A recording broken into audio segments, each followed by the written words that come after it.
खाऊ हा पुरवून ठेवा या बालकविता संग्रहातल्या पहिल्याच कवितेचं शीर्षक आहे शिस्त. एकदा आम्ही गेलो बागेत, तिथेही दिसल्या मुंग्या रांगेत. एकदा आम्ही गेलो बागेत, तिथेही दिसल्या मुंग्या रांगेत.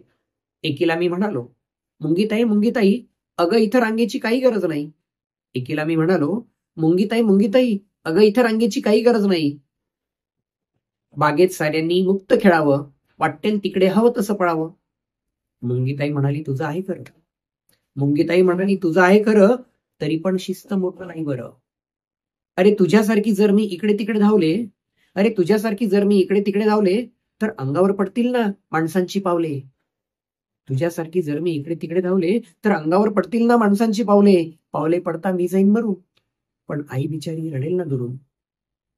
पावले पडता मी जाईन मरून, पण आई बिचारी रडेल ना दुरून. म्हणूनच बागेत हवं तसं घेणा, पण आई बाबांच्या सूचनाही पाळा. आई बाबांच्या सूचनाही पाळा.